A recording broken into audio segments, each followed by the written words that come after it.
All right, everybody, what is going on? Good morning. Hope you guys are doing well. And we're going to be switching things up a little bit today. We're going to be changing gears. We're going to be shifting into a slightly different area of Seattle Seahawks discussion. Going to take at least a one-day break from the top 12 list, which I've been building up over the last few days. Today is going to be about something a little bit different because a handful of things have happened over the last several days.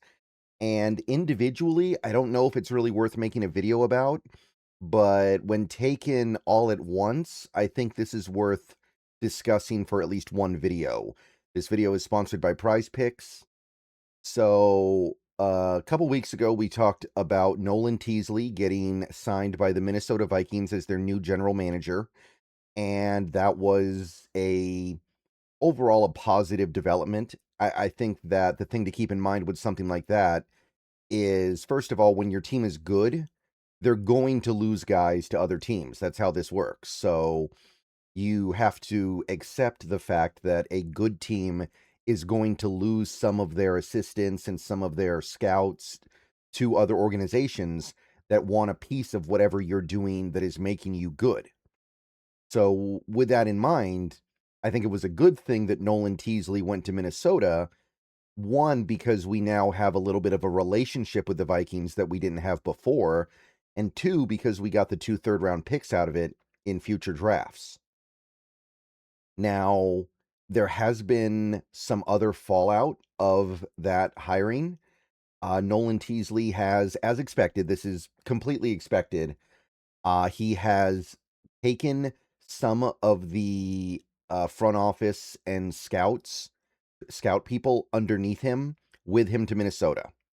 So the Vikings have added 2 assistant GMs, and one of them is Andrew Healy. We don't really care about that. That guy comes from Cleveland. That doesn't really matter to us. But Trent Kirchner is one of the new assistant GMs in Minnesota. He comes from Seattle. Kirchner was somebody that has been working with, and I guess you could kind of say by some definition, underneath Nolan Teasley in Seattle for a while now, and now we lose him to Minnesota, where he's going to help Teasley try to have success over there. So again, this is totally expected, but it doesn't change the fact that Trent Kirchner has been here for quite some time. In fact, if you go through his entire career in Seattle, it goes all the way back to when Pete Carroll was hired in 2010. Yeah, Trent Kirchner has been with the Seattle Seahawks since 2010. Started as an assistant director of pro personnel, so starting a little bit low, but not at the bottom, right? Because Kirchner had been involved with other teams prior. He was with the Carolina Panthers for 8 years as a pro scout. He did some other work with Washington as a college scouting coordinator as well, actually. So a little bit of a in-state connection there. He was a Seahawks intern for a little bit as well before even then. So this guy's been working in some capacity in the NFL since before 2000, I think. But in terms of his more heavy-hitting parts of his resume, the 2 Seahawks teams that went to back-to-back Super Bowls, he was the pro personnel director. The next 5 seasons, 2015 to 2019, he was the co-director of player personnel. And then he was the vice president of player personnel for the last 7 seasons. So that is a long resume. And he's got a lot of good things under his belt there as well. If you like sports, then the best way to make them even better and more exciting is using the Prize Picks app, where it always feels good to be right. Prize Picks makes daily fantasy simple. Just pick more or less on your favorite players and build lineups with a few taps. Whatever sport you're into, and obviously we are now firmly into the NFL offseason, so we're all about baseball. We got some basketball, we got some hockey, whatever it is you like. Prize Picks gives you a fun way to stay locked in while you're watching. Definitely make sure to use the promo code HMA. Prize Picks is hooking up users with $50 in lineups after you play your first $5 lineup. If you use that promo code, that is HMA. I've had a great time on Prize Picks so far, so definitely get on over to it, check it out, and make sure to get your lineups. And don't forget about team picks, where you can pick winners, spreads, and totals on any major game. So download the app now, use HMA, and get on over to Prize Picks, where it always feels good to be right. And remember, always gamble responsibly. So yeah, this isn't just some guy who's been hanging around for a couple of years and got a job at another team because he kind of latched onto something Schneider was doing. No, this guy's been here. He was actually here well before Schneider, technically, because he was an intern with Seattle for a year or two there back in like 2000, or maybe even it was the 1990s. I'm not 100% sure. This page doesn't give an exact timeline, but even if you don't count that, he's been here as long as Schneider. And kind of like with Teasley, you can trace a lot of positive things through his positions with this organization. So this is not nothing. And that's only the first loss of the last few days. We also lost a scout to the Minnesota Vikings. Kevin Seifert on ESPN here has the details here. Azam Kapadia, I hope I'm pronouncing that right. Azam Kapadia, a former Seahawk executive, is now an assistant director of pro scouting. So that is another former Seattle front office guy that Teasley adds to his staff. Now, I actually found Kapadia on LinkedIn. I know, very interesting. Kind of a funny place to find a guy when you're talking about the NFL, but he does seem to have a pretty exhaustive list of his resume to this point here. And you can see that in the case of Kapadia, he was only here 3 years, right? He went from player personnel intern to player personnel assistant, and then he was a pro scout last year. So 3 good years, don't get me wrong. You want to be a part of this Seattle Seahawk front office over the last 3 years, because that's when they've been making so many of their good decisions. And this guy did work his way up. So he's doing something right, very clearly. But it's not like Kirchner, where Kirchner was a noticeable part of this organization for over a decade and a half, right? It's not quite the same thing. But those are your losses. So it's noticeable, right? Remember, we've been through this. The Seahawks were really, really good at drafting when Schneider and Carroll first showed up. And then for an extended period of time, they were very bad at drafting. They were one of the worst drafting teams in the league. And people asked what happened. And a lot of people thought maybe we lost somebody lower down in the front office that was actually the brains behind the operation.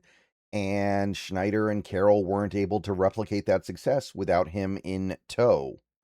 Wanted to look up his name to be sure I got it right, but Scott McLaughlin was, I believe, the main guy that people thought may have been the genius behind the Seattle Seahawks and what they built in the Legion of Boom era and the lead up to that. But when he left, things did get worse. So maybe one of these guys is going to be our Scott McLaughlin. We won't know until we get through a few off seasons here. But there are some other things of note that I want to talk about in terms of what the Seahawks have done because of these losses. So we got this from Pelissaro a little bit earlier yesterday, and we've got 2 promotions. We've got 2 promotions, major ones, and then we've got other promotions that are a little bit smaller scale. But we've got Willie Schneider and we've got Matt Berry. Both those guys have now been promoted to assistant general manager. So Willie Schneider is apparently related to John Schneider. The last name is not a coincidence. And Matt Berry interviewed for the Titans general manager job last year. So there is already some credibility with him in the league. So definitely interesting, definitely notable. Now, obviously both these guys are white. So if you're thinking about like future draft picks that you could get if they get hired away, doesn't look like that's going to happen. But nevertheless, these are guys that have been part of the organization for a while. And that's one thing I want to draw attention to here, because there's a couple different ways of talking about this, right? I'm going to go to this PFT article for a second here that talks in detail about Willie Schneider and Matt Berry. So Schneider, John Schneider's nephew, by the way, was previously the director of pro personnel. So him going from director of pro personnel to assistant GM, that kind of makes sense, right? That's like a logical laddering in an NFL front office. Now, he has been here for 14 years or 13 years going into his 14th.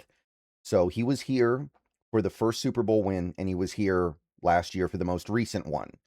He has been here almost as long as John. He has been here, I believe, since that would be what, 20. I guess he got here right after John did, right? If you do the math. So therefore, this is somebody that has been moving up the ranks in our organization for a while now. This is not somebody who's only getting the position, at least hopefully not because of nepotism, because you wouldn't think that nepotism would have survived this long if he was actually not very good. Or at the very least, he hasn't done anything to prove he's bad yet. Maybe he will in this new role. We'll see. But definitely some impressive experience. And Barry has been here longer than Schneider. Barry has been here for 20 years in some capacity. Obviously, he started out on a much lower rung than where he is right now. But his current position, VP and VP of player acquisition, is something that's obviously fairly recent. I'm sure he started out on like an intern level or something like that. A lot of these guys do. But that means he was here for Super Bowl 40. He was here for our first Super Bowl appearance in 2005, if my math is right. Or maybe he got here the year after that. But the point is, he's been here for a very long time. And again, this is a guy who actually got an interview with the Titans last year for their GM opening. So he is viewed as somebody that is an up-and-comer. And I think it was Nemhauser who said this, and I think he's right. He will probably be a GM sooner rather than later somewhere in this league.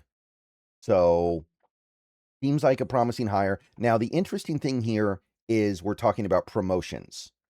The Seahawks are not going outside their organization to hire guys in their front office.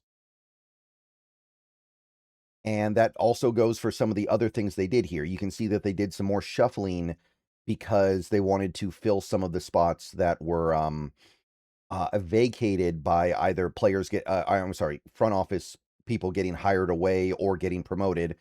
So like Aaron Heinlein got promoted to director of player personnel from director of college scouting. Armani Perez is now director of pro personnel, previously assistant director of pro personnel. Makes sense.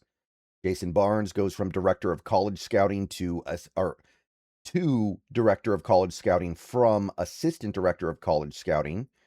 And Patrick Ward goes to VP of research and analytics when he was previously the director of research and analytics, which I think that's a promotion. The wording's a little bit weird, but these are all in-house things, right? And some people draw attention to that because one thing that I have been a little bit critical of in recent times is the idea of hiring from in-house when you need new coaches.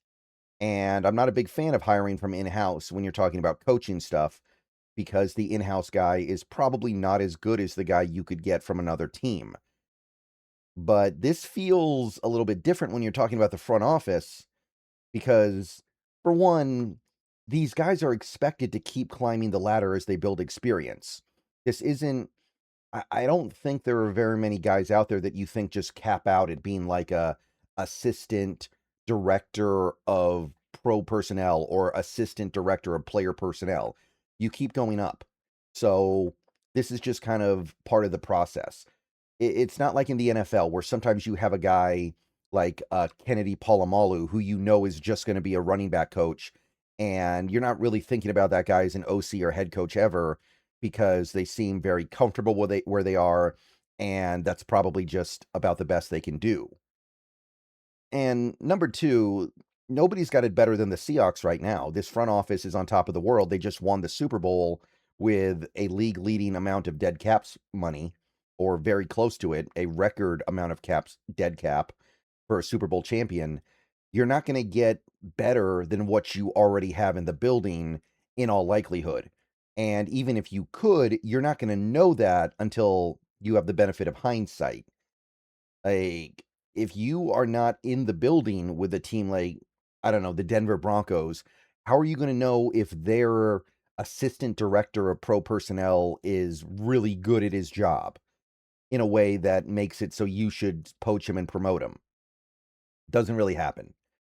So, a lot of promotions, a lot of movement, a lot of reshuffling, and it all makes sense to me. And it does indicate that we have a deep front office. The depth goes deeper than just talking about players sometimes. So, good stuff. Again, losing front office guys and coaches is part of the penalty you have for being a good team. So, can't be mad about that. Let me know what you guys think, if anything. I'll see you guys later. Go Hawks. Everyone have a good rest of your day.